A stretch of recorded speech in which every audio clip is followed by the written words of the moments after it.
Welcome to the first Sociology Colloquium of the year. I'm Yoko Yoshida. I joined the department this year, and then along with my colleague, Dr. Patrick Denice, I'm coordinating the Sociology Colloquium series this year. So this year's series will be incorporating the elements of professional development and brown bag, additional to external speakers' lecture. And today, we are very pleased to have this special event on media engaging workshop. We have a very special guest speaker, Mr. Nicholas Keung from the Toronto Star. Thank you so much, Nick, for joining us despite your very busy schedule.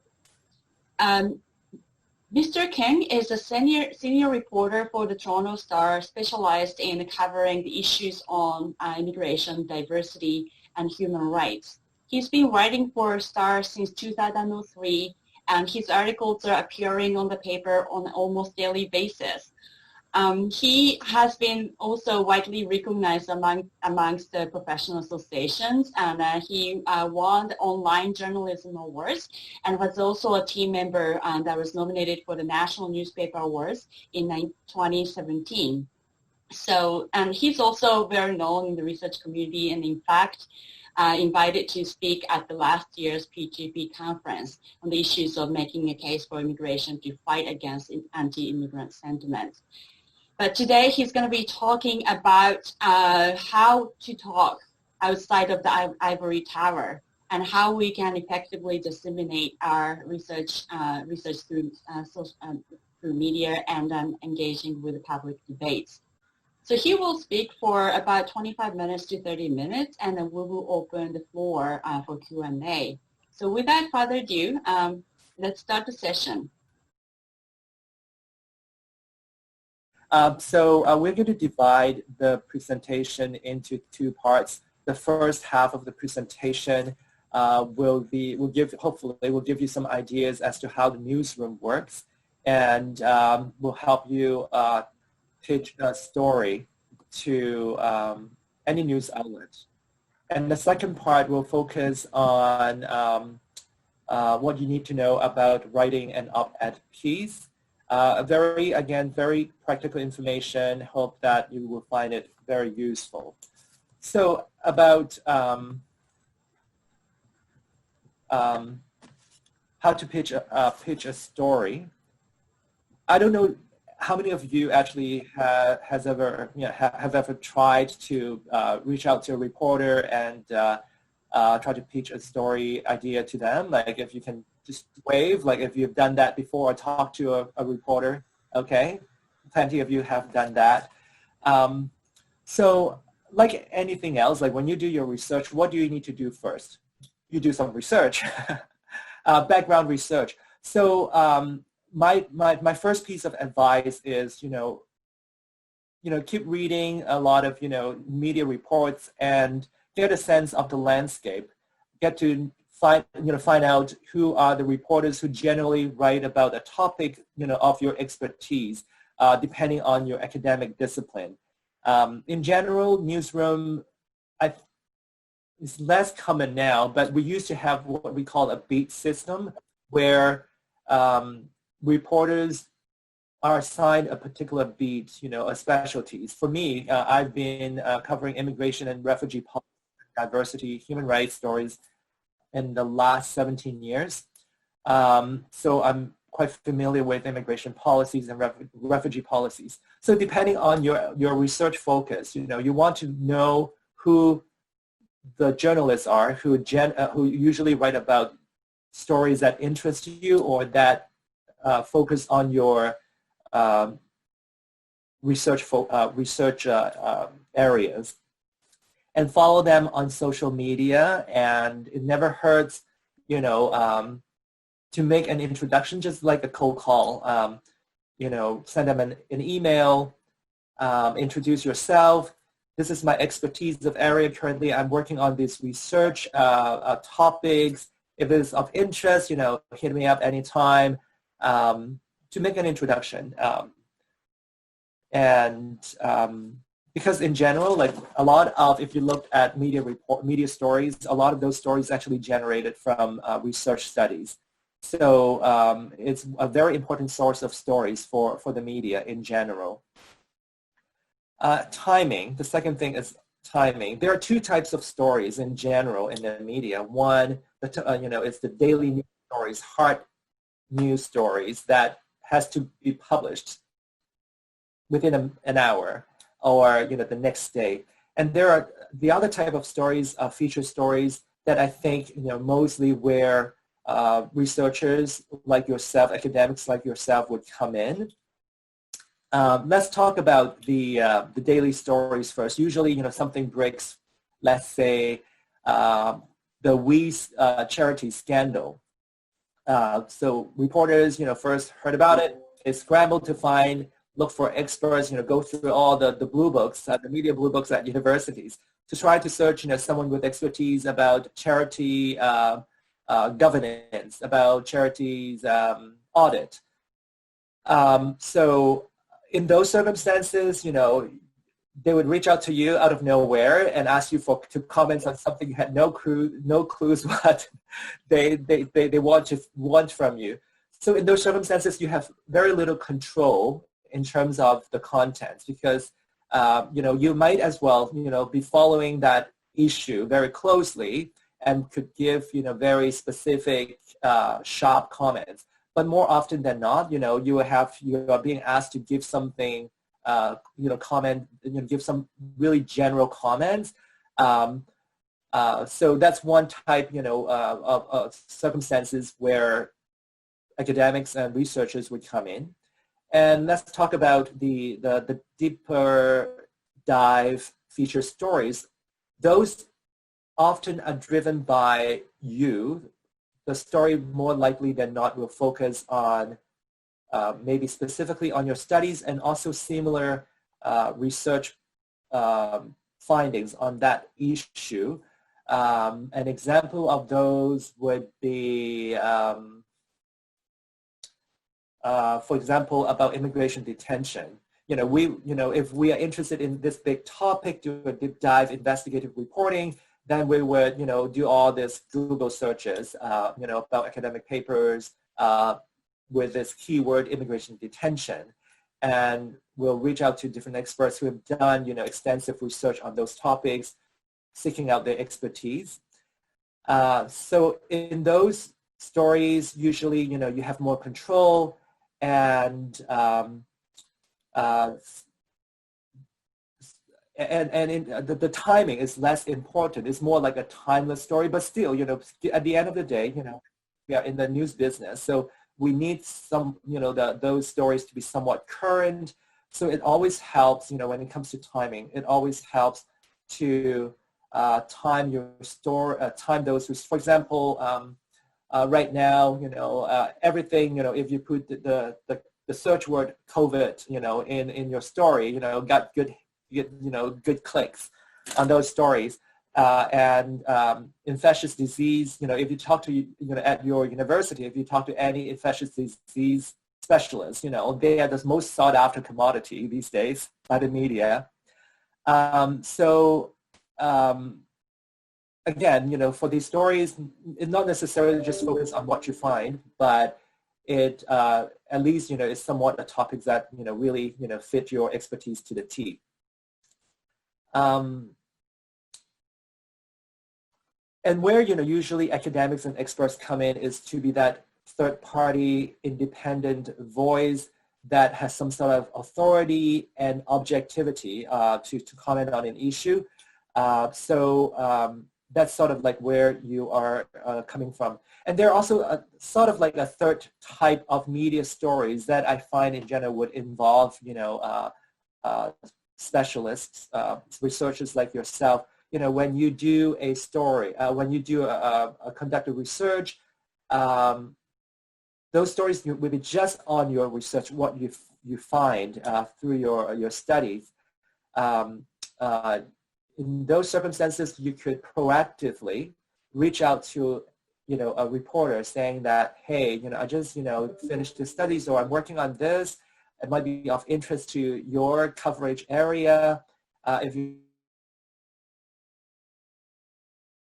study will be published in this journal. when is it going to be, when the embargo is going to be lifted, but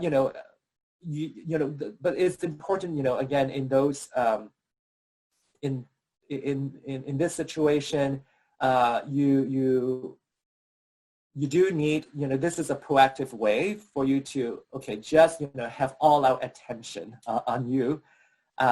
So I'm going to, talk about how you could make a story pitch, when you you found something through your research, you think it's really important to the public. At the end of the day, we're in the communication business, you should look at, I don't know about your views on media, because we really have very little respect sometimes from people, from the public, but the way I look at it, even when I work on, stories that are critical of the government, I always look at the media and all these different stakeholders, in the society as a partner. We are that messenger to disseminate information, whether it's positive or negative information. But going back to how you pitch a story, it's very simple, just as like when you plan your research, how you're going to do it, what you need, when to start, what methodology. It's the same, the basic principles of the 5 W's and the 1 H. What is your study about? So you need to let the reporters know what your study is about, why this is important, where, it was conducted, whether it has an international scope or is just, very specific to the city of Toronto. It's very specific to the British Columbia, the province of British Columbia. Who are your subjects? These people involved in your study, and when it was conducted and how it was conducted.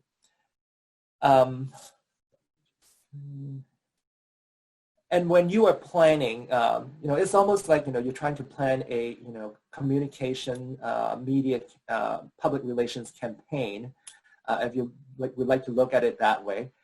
So you have the 5 W's and the 1 H. You also need to think about images. You need to think about graphics, numbers, data. What is relevant to, to make your point? What are those images, graphics, and data would be relevant and important to help the reporter to do their job. To be honest, like these days, everyone, every newsroom has been trimmed. Everyone is doing more with less. So we really, struggle to prioritize. So the more time, going back about timing, the more time in advance, notice, you could alert, a reporter, because our priorities in the news business, always hard news, right? News stories that you need to get into the paper, get on the website within the next hour, the next day.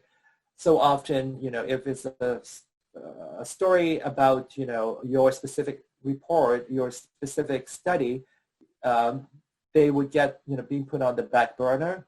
But somehow, the more time we have, know this is coming, we can always make the story pitch to our editors sooner. So we have more time to work on your story. So another important elements when you are coming up with this media strategy is on, who are the real people? Are there personal stories that you can share on top of, to humanize your numbers, to humanize your findings? It's not like, don't get offended. You are real people, but we always look for real people who have the lived experience of whatever the focus of your study is. For example, if I work on a refugee stories about, for example, immigration detention, what I'd like to know is, oh, by the way, through your research, did you come across someone who fit the bill, like who actually, basically whose experience symbolized your findings, crystallized, whatever you're studying. I know, it might be, for researchers, you might think, oh my God, like, this is against ethics, privacy. But, the more you can assist a reporter to connect them with, for example, you don't refer us to someone who participated in your study, but what you can do is, okay, here's an advocacy group that assisted me when during the research process to tap into this community. Maybe they can help you. Like the more those kind of connections. Again, it comes down to communications, right? So if you can refer us to find these real people's stories, like that would be helpful. That's the most powerful way, actually, the most powerful way for you to present your research to the public, to the readers. Communications, when you talk, when a reporter call you up or when you, pitch your story to a reporter, when you have them on the phone, have a reporter on the phone or meeting them in person, how do you talk to them? I always tell people that, reporters are idiots, so you have to be prepared to talk to an idiot. So how do you talk to an idiot? Unfortunately, as I said earlier, a lot more and more media outlets, they cannot afford to have specialists on staff. I think I'm very lucky that, I can still focus on, covering immigration and refugees. So more often than not, you will have someone on the phone who's a generalist, who would have no idea, no background knowledge of your expertise. For example, recently, because of COVID-19, even though, I normally only cover immigration stories, but I've been asked, maybe 1/3 of my workload now is COVID related. Maybe, it's about reopening the border during the COVID pandemic. Like it's somewhat still related to immigration because it's about border security. But, I've been asked to do stories just about social distancing. I have no clue. Like I understand, don't get me wrong, I do understand what social distancing is. But, there are the medical aspects of social distancing, some scientific, research stuff that I have no clue, what, the person on the other, on the other end of the phone is talking about. So you just have to be patient when you're dealing with idiots, right? And when you start talking, you begin to get a sense of where the person is at, and then you can decide, whether, it's time to dump down on them or not, right? So it's sort of like, if you are dealing with a reporter who really, is really, unfamiliar with the topic, you just need to explain something like, to the person, like, you're talking to a 10-year-old, I mean, seriously, and to really use the most basic terms. I find it the hardest for me is when I have to do a health-related story to deal with scientists, someone with medical background, because it's like they are talking in a completely different language sometimes.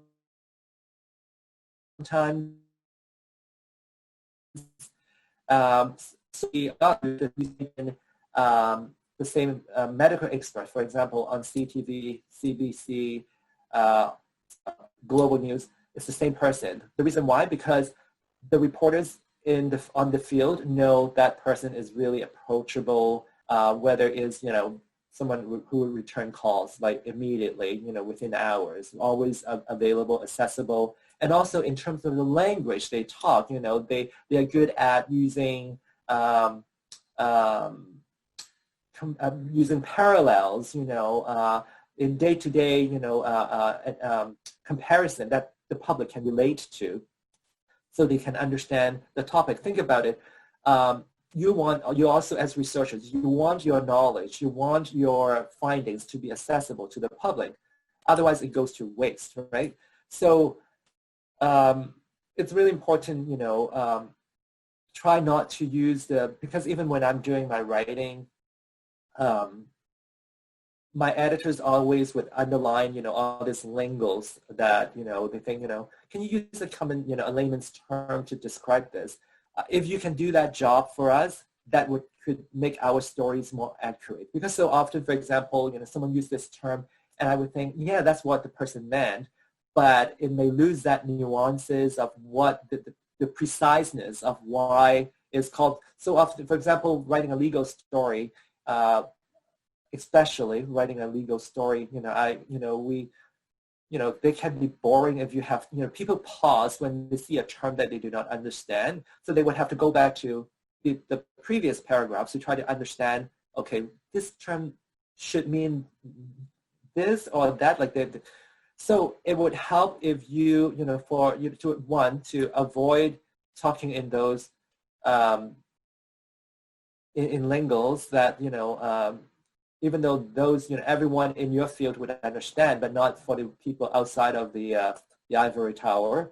So if you can be more aware of those terms and come up with a different, way to define something for us, even for you, it's the most basic terminology, that would be helpful. And a lot of reporters, they are into journalism because, sometimes because they're not good at math. So that's why we're in liberal arts. So trying to explain the numbers, percentages, proportions, ratio, even the term, median versus average, could mean completely two different things. So try to, really be patient in terms of numbers. So that would help us not to have a correction attached to our story. I'm just going to follow with my list here. And communication is a two-way street, right? I think, you need to be able to trust a reporter when you talk to them. And, I think, to build trust, you just need to earn it.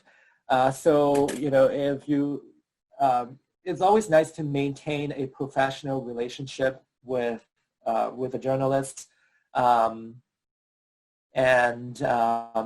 also, I always tell people that we're here to be used.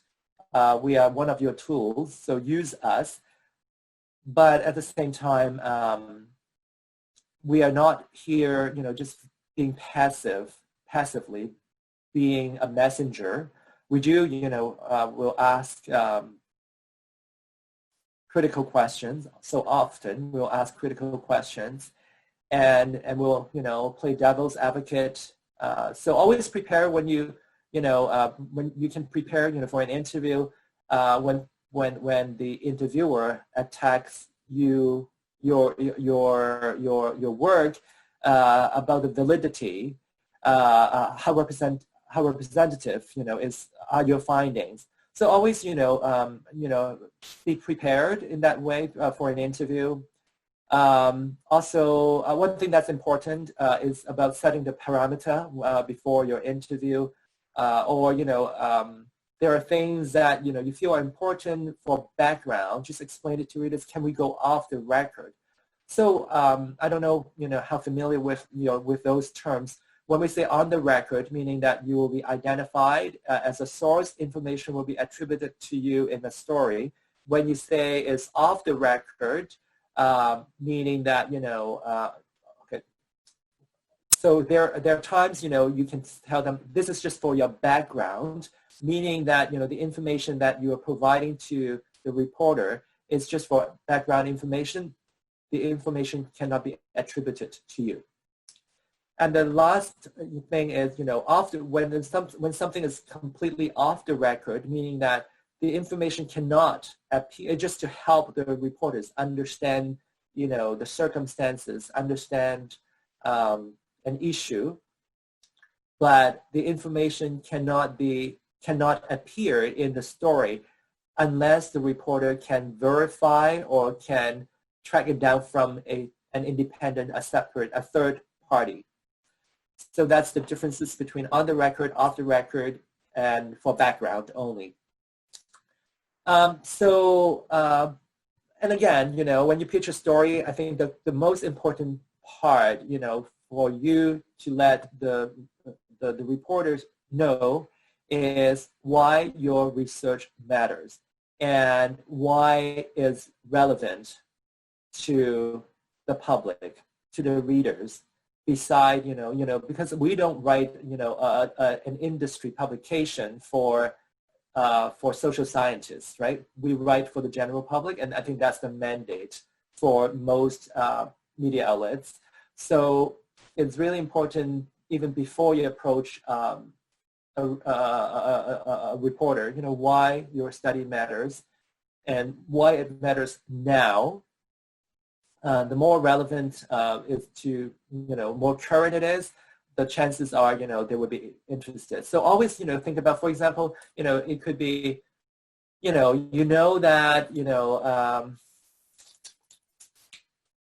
for example, the throne speech, we know, even 2 weeks ago, the throne speech was coming yesterday. So, you knew there would be something about spending on preschool, for example, on national day care. You can actually approach, a week ahead, the reporters who generally cover social policies.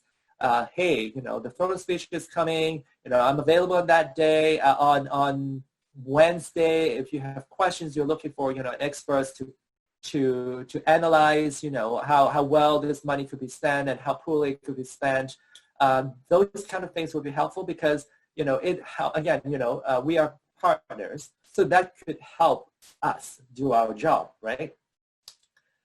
So at the end of the day, it's all about, why your knowledge, why your expertise, why your research matters. So now we're going to move on to the second part. Sorry, I'm already 25 minutes into the presentation, but the second part is actually shorter. So what do you need to know about writing op-ed? One, again, research. So, I'm sure, you have a general sense of, publications.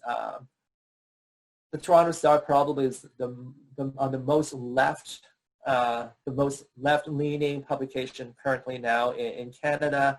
And then there's the Globe more at the center or center-right, the National Post, and far-right is, most likely, it would be, the Sun, in some opinions would be the Sun, Toronto Sun, for example. So the chances of you getting published, your op-ed getting published, would be higher if, generally your findings or your opinions either more in sync with that publication or, it's extremely different. Because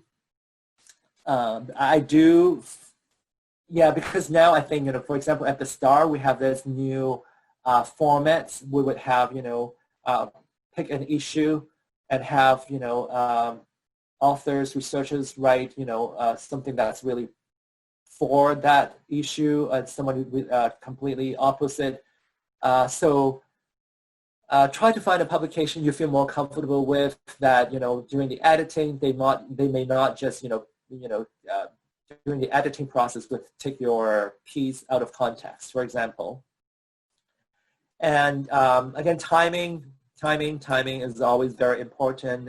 You can always, that the throne speech is coming, and a week ago you can actually submit an op-ed piece about national health care. When you pitch that to an op-ed editor, you can always say, this is going to be prominently displayed in the throne speech. So this is an important issue, and here's my views. So the more you can actually tag it with, a current issue, or being foresightful that this issue is already brewing, so it's going to explode, in a week or two. So, we should have something in your paper right now. And it's important to know how it's usually formulated, the way the op-eds that I've seen, usually, there's a problem identified, here's the solutions, and here is my arguments. That's almost like sort of like fall into that format. And some basic things that you need to know about submitting an op-ed usually is around 800 words. You need to include in your submission a brief biography to describe your expertise. We also need a headshots for sure. So that's just the basic, whenever you submit to any media outlets, those are, the basic things that you need to know. And always, if you are interested into op-ed writing, make sure you do your Google search on, for example, at the start, you can usually just key in when you Google, just key in the name of the publication and op-ed submission, email, and something, would pop up usually. And I think right now, all print medias and even broadcasters, they have websites, they look for, dying for, free submissions content. So, I think, given the internet, availability, it's actually, they all welcome submissions, op-ed submissions, opinions, as long as free content. And again, because you only have like 800 words, so make sure, we always remember you cannot include everything in the op-ed. So what are the key points? Make sure the key points are written, in the order from the most important things to the least important thing at the bottom, because that's usually to help editors edit your piece. They usually edit from the bottom up. So that would help if you just, I always describe it as, an inverted pyramid, have the most important points up high and then just, trim it down towards the bottom.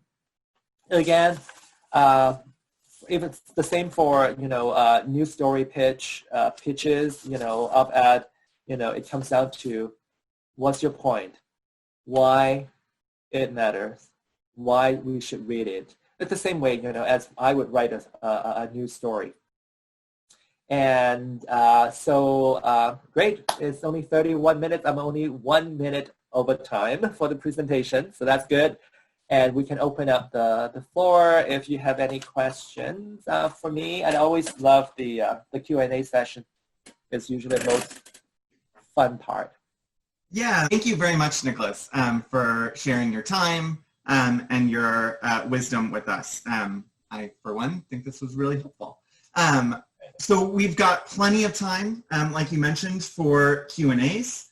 A couple of just quick announcements. If you do have a question, you've got two choices. You can either raise your hand, not your actual hand, but your virtual hand in Zoom. And I've got a little control panel here. I'll try and keep track of who's got their hand raised. You can also send me a message through the chat, and I can read the question from there. I do also just want to remind us that we're recording this session, so you'll have it, and others who were unable to attend will have it as a resource going forward. Okay, wow, we've already got a few hands raised, so I'm going to call on Rachel first. Hi, Nick. Thanks so much for doing this. This is really, really helpful, and I'm so glad that so many of us signed on for it. So you mentioned something in the first section about how to pitch a story, and you mentioned something about blue books for universities. And I don't know what those are, but maybe I'm part of one because I do sometimes get calls from reporters, and some of these calls are like in my area and then I'll call back, and others are from reporters who want me to talk about something that like I really don't know about, so I don't call them back. And so I'm not really, so I guess my first question is like, what are the blue books? And second of all, like, how, like, should we be like responding and be like, hey, this is in my area? Like sometimes I'll send them to other people, but like what is appropriate?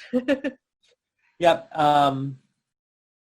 a university blue book, I think it's been around for many years. And it used to be like the reason why it was called a blue book was, for example, that's how I learned it, from U of T. Like many, many years ago, every year they would put out a blue covered directory of all the experts. They would list, all the professors in the faculty or in any faculty. It's like this big, an inch thick, with their, that's before, sorry, we're revealing my age. That's before the email age.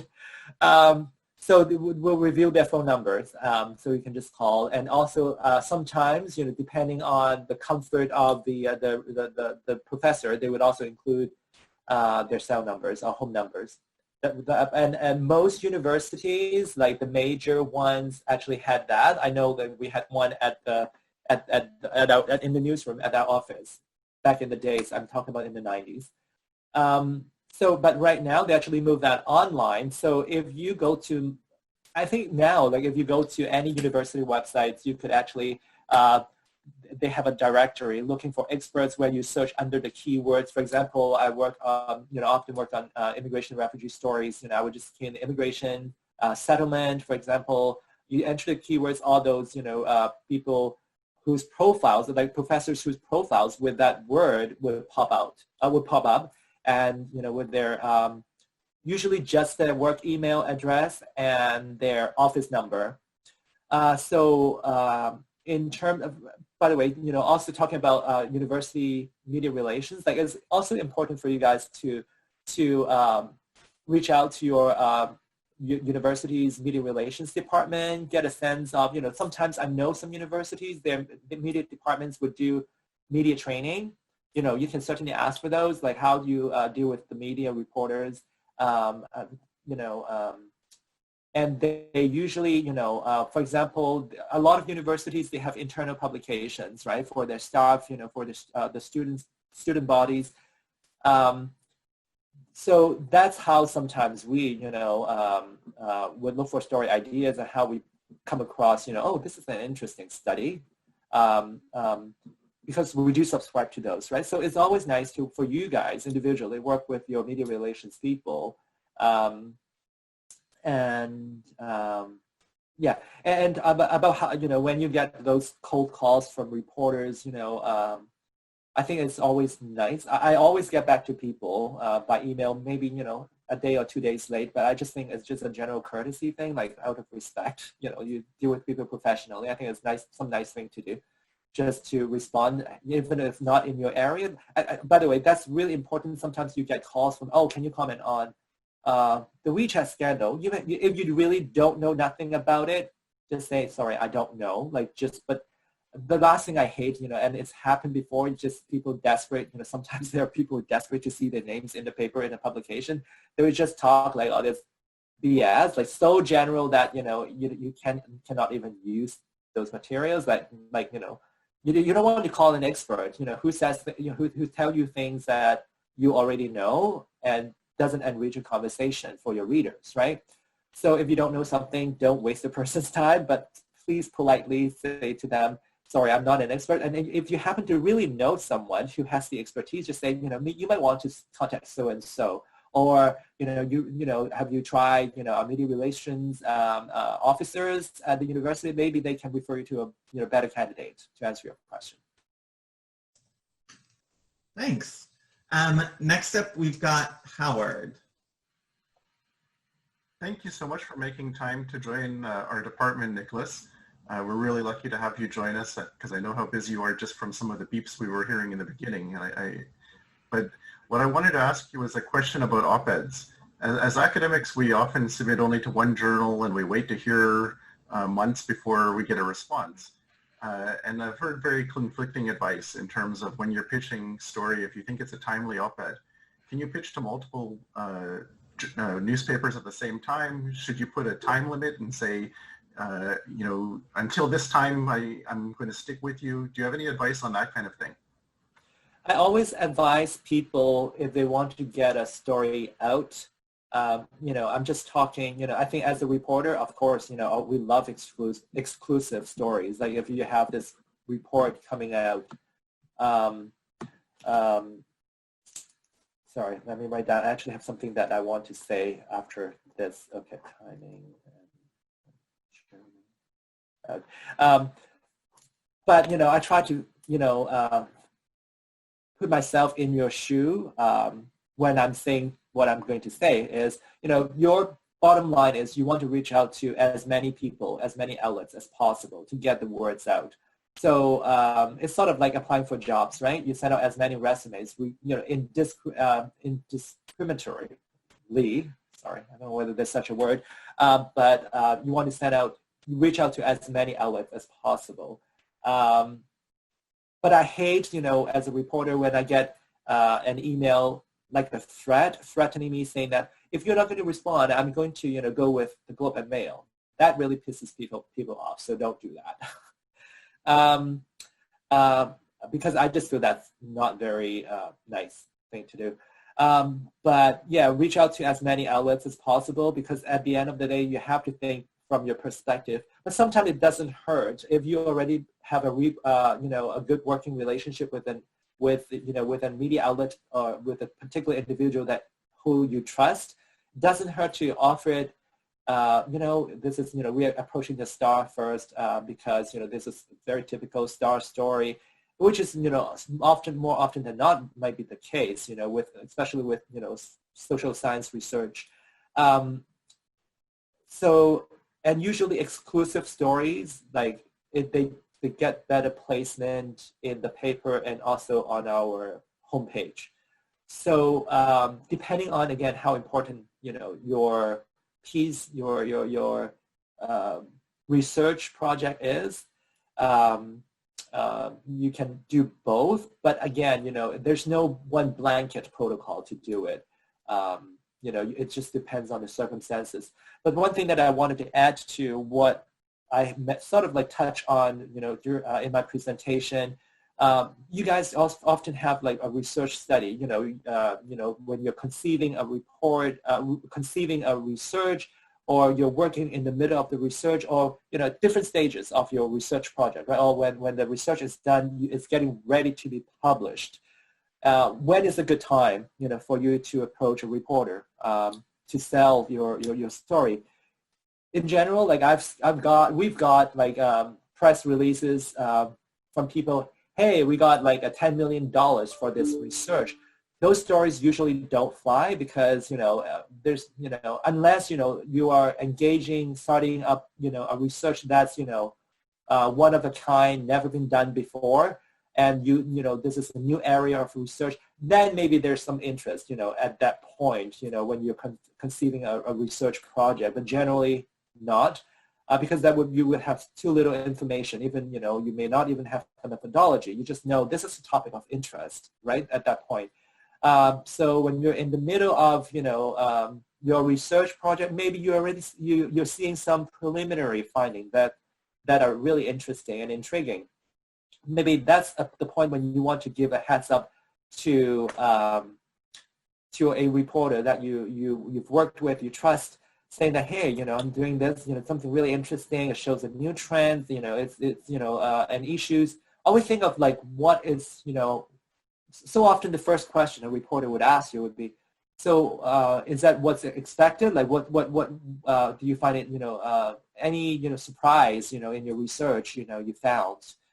Because, they want a story to stand out, right? You need to highlight that, what is new, what's the trend. But usually I think what is most useful is, this research is going to be published in this journal. It's coming out, the September issue. To give us, maybe, even weeks before it's being published, send us a draft or, the copy that it's been submitted. Because it takes time for us to find the real people to tell those stories.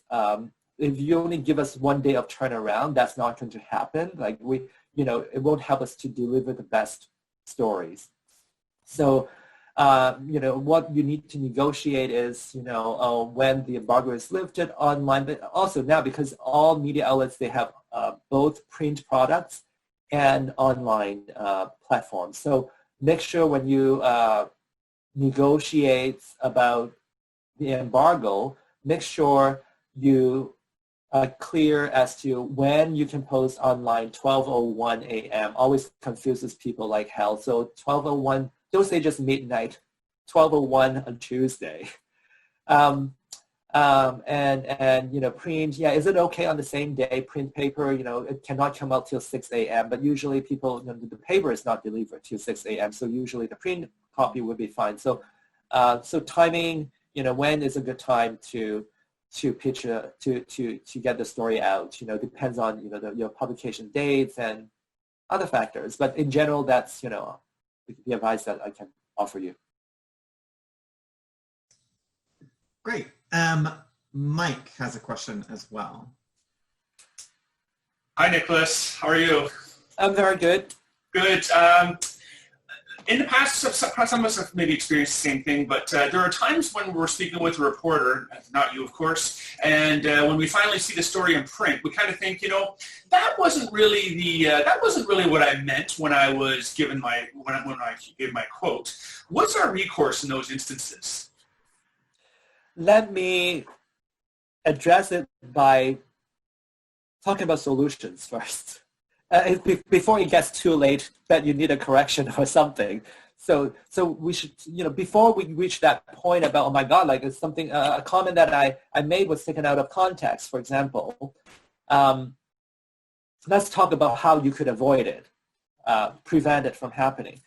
I think one thing that's truly important these days is, you know, if you are concerned about, you know, your comments, your information being taken out of context, it doesn't hurt, like, because I think usually people have more concerns when they appear in their comments appear in the story is the actual quotes that is published.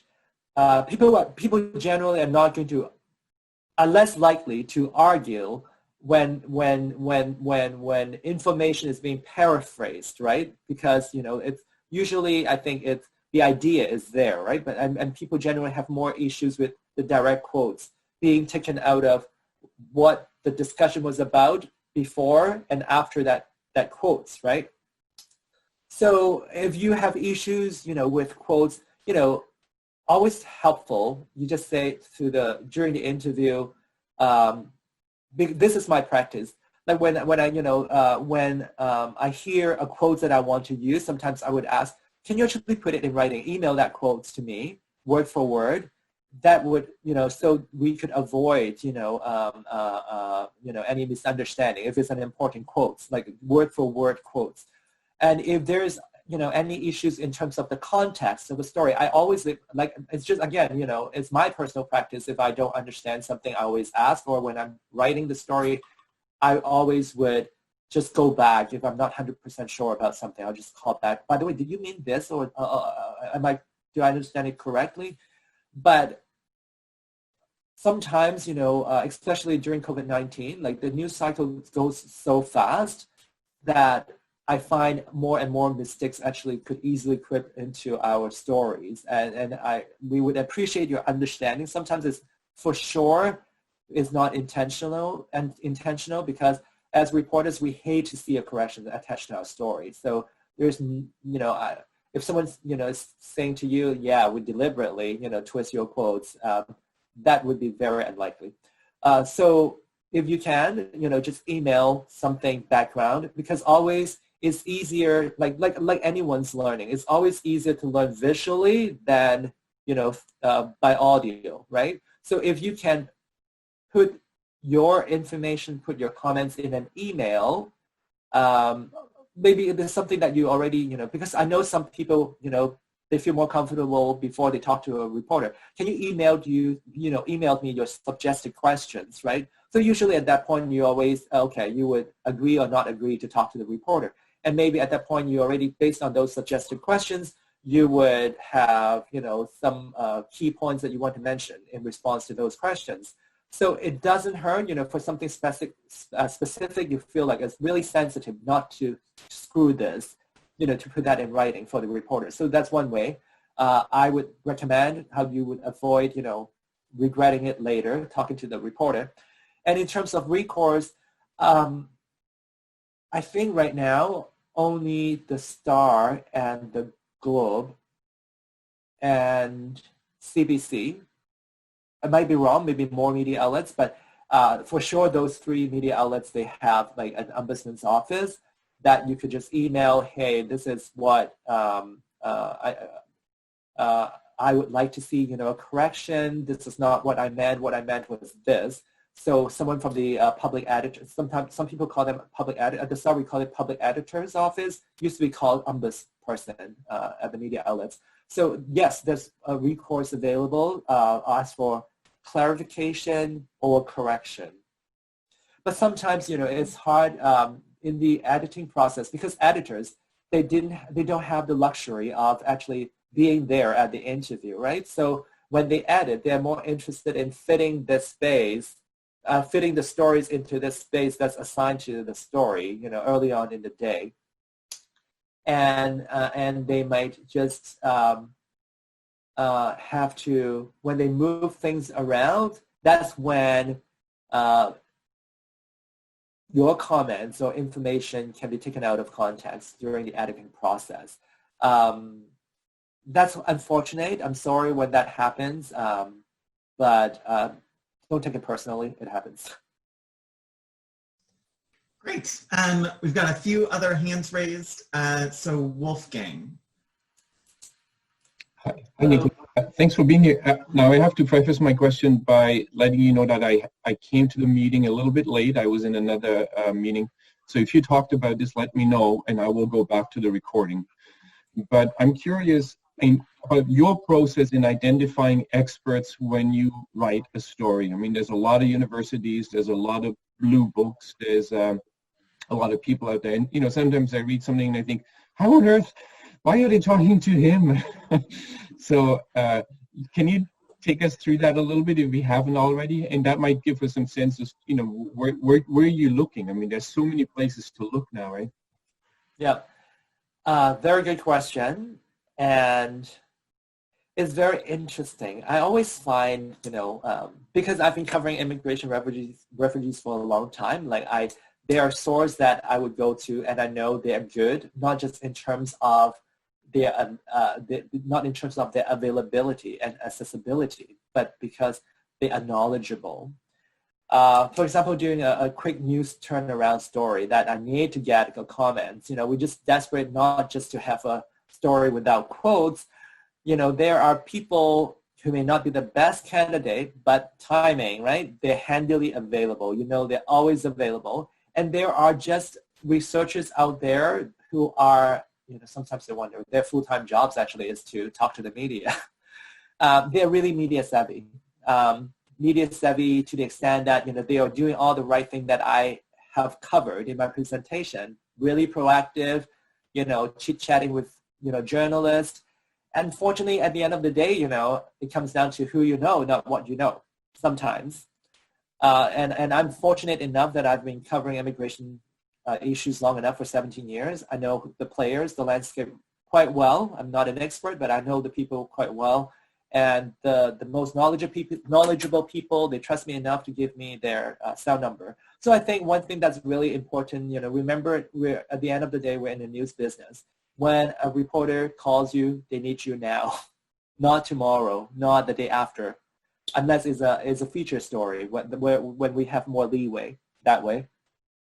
So, but I cannot explain to you about what other reporters use, but there's this phenomenon we call the media pack, right? I'm sure you have heard about media pack. So you see one reporter talking to one person, quoting one person. This person must be an expert, must be God. So everyone would flock to the next day. You see, oh my God, that week, everyone talked to this person. Especially you see that in COVID-19 coverage, right? It's the same people, we're recycling their sources. That's one way how we got to the same, how come it's the same people who may not be the best people? I mean, we are not like you. We are, you would know who's good and who's really, knowledgeable in your area of expertise, right? But unfortunately, especially for a general assignment reporter, we just got dumped into this story, 5 minutes ago. Okay, research. Okay, this person talked about this once before. We don't even have time to explore, whether the person is just, full of BS. Sorry, is full of BS or just, really good at what. And plus, you know, you have to remember that I don't normally cover health stories, so I wouldn't know, I wouldn't have the expertise, the knowledge to know, you know, that's when all the spin doctors coming in, right? If you don't have a regular beat of specialty of stories that you cover, you know, you talk to, you know, someone who say, oh, maybe you want to talk to so-and-so, right? And that's why it happens. So if being a responsible researcher, you know you're good, and you know, you think, you know, you have more to offer to a coverage, even like is the next day, you, for example, you read a story about my God, like, does this expert, self-acclaimed expert knows what he's talking about? You can follow up the next day calling the reporter. By the way, you know, my specialty is in this area. You know, you don't need to be negative and nasty about, you know, the person who got quoted, but you can actually present yourself as an alternative voice to the same reporter. And I think I always keep those contact emails, and, you know, I appreciate, you know, I know, you know, next time when I work on a story, we like to diversify our sources too. We don't want to, you know, be using the same sources over and over again, but sometimes, you know, you only have like 2 hours to churn out a story. You have no choice. You go back to the same source, you know, the person who actually pick up the phone whenever you call. So your availability is also as important. You know, I try to always ask for people's cell numbers, but, you know, but obviously, you know, I respect that, you know, you're not trusting the person. Why, you know, or someone you talked to the first time, why would you give the person your cell number? I hope I answered your question. We've got a couple minutes left, so I think we can squeeze in one more question, perhaps. And I do have, you know, a few, I do, you know, if you need, you know, I have another 15 minutes. Thank you. All right, our last hand raised, at least currently, and I think this will be our last question, is from Sean. Thank you so much. I really appreciated your talk today. It was really informative. The question that I have actually is a continuation of what Mike Hahn had asked about with respect to, you know, seeing a quote that maybe you're like, ugh, that's not something that I wanted in that framed that way. Do reporters ever allow academics to have final approval on a story before it gets printed, or an op-ed after it goes through editing? I'm not familiar with op-ed editing. I would assume yes for op-ed, because it's actually, you are the author of that piece. You would have the final say. And even if it's not offered, you should ask for that treatment, that, you know, for an op-ed submission, that before, you know, please send me a copy before, you know, after the final edit. That's important for op-ed. In terms of the story, actual news stories, unfortunately, it's actually in our reporter's handbook. I don't know about other publications, but I think it applies to universally, that, you know, we do not share pre-published stories with anyone outside of the newsroom, not even the management at the Star or Human Resources outside of the newsroom. I hope you would appreciate it. It has to do with the independence of the press, like what we write about. It could be critical, may not be what, you know, someone is pleased to see when it's published. But I think, you know, during the interview with a reporter is really, as I go back, you know, communication is truly important. So make sure you are really clear. So often as reporters, we make assumptions that, oh, this is what, you know, the interviewee means. It may not be intentional. I hope not. I hope it's not intentional that they twist your quotes or information. But how those comments being framed, set up in a story, really, you know, I think as an interviewee, you would have very little control.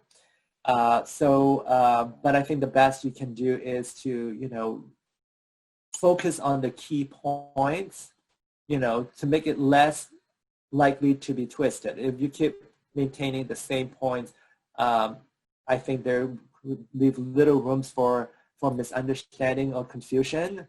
And also, in terms of how those comments is set up, you know, something that I would recommend, especially in the internet age, is, again,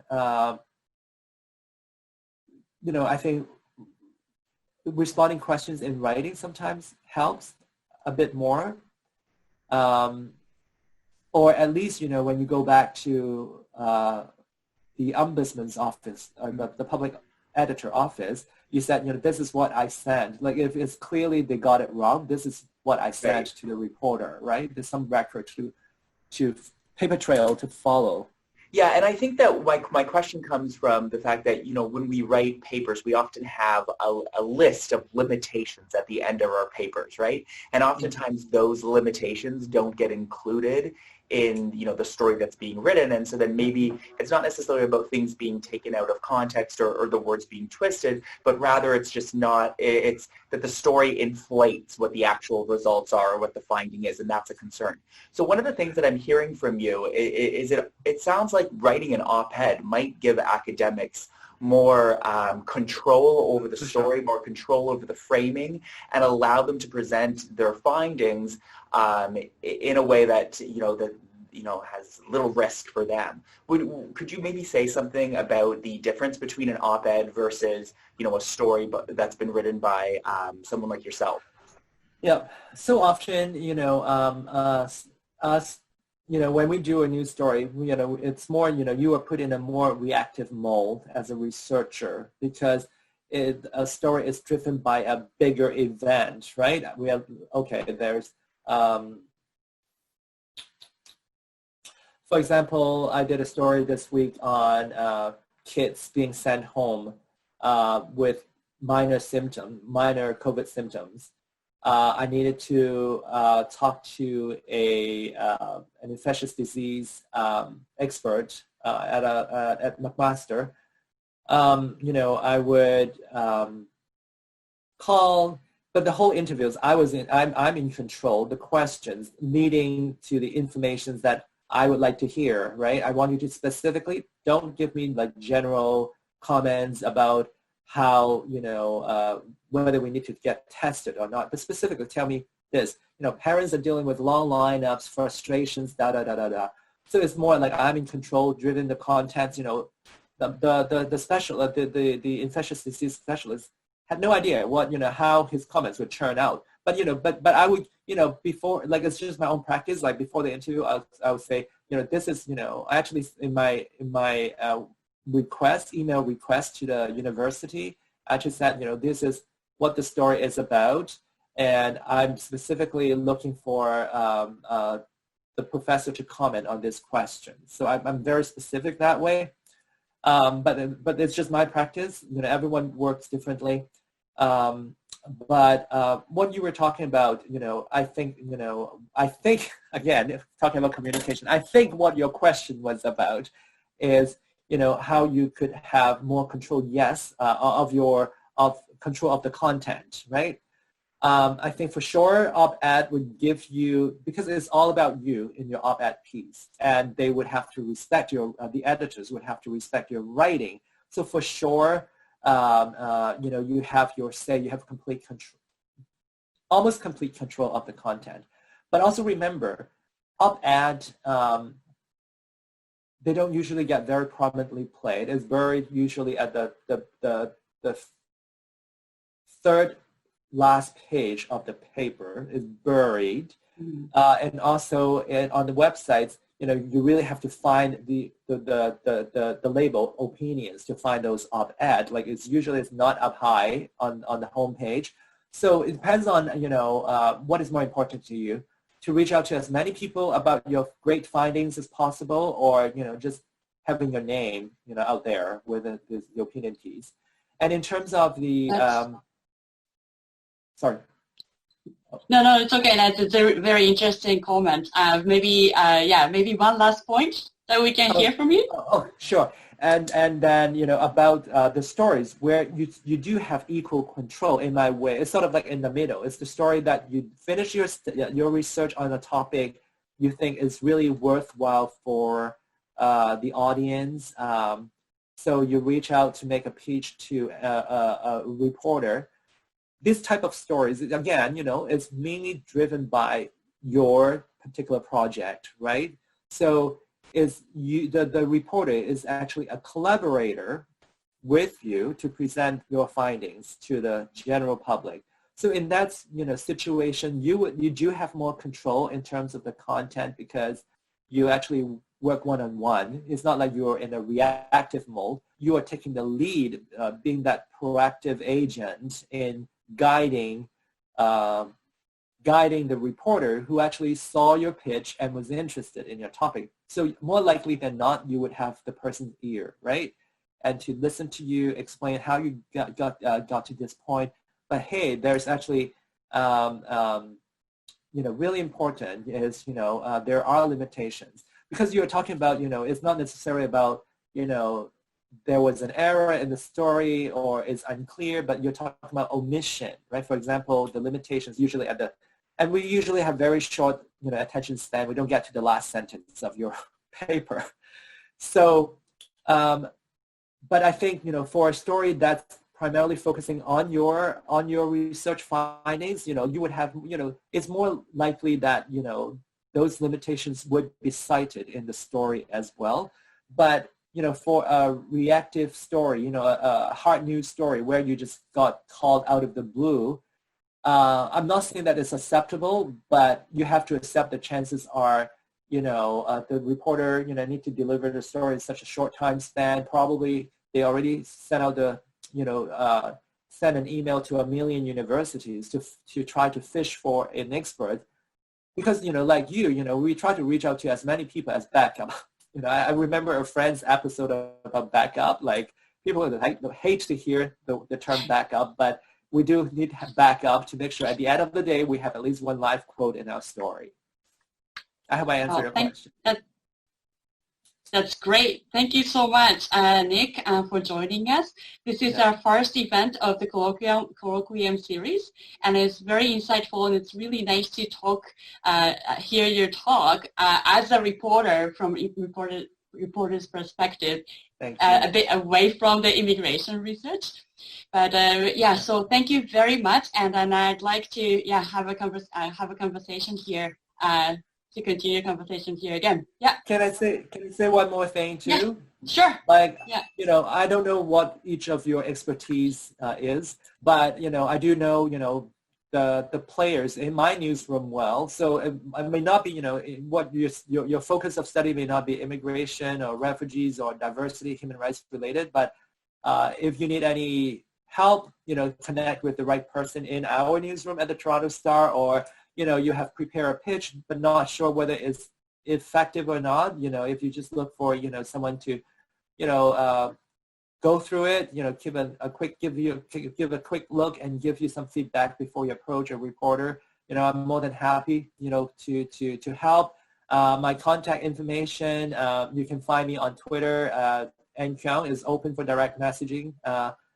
N-K-E-U-N-G, and my email, if you search my immigration and Toronto Star, most often than not, my stories would pop up by Google. Great. Thank you so much. Stay safe. Just one last. Thank you. And just one last announcement. So the next event will be scheduled on the October 23rd.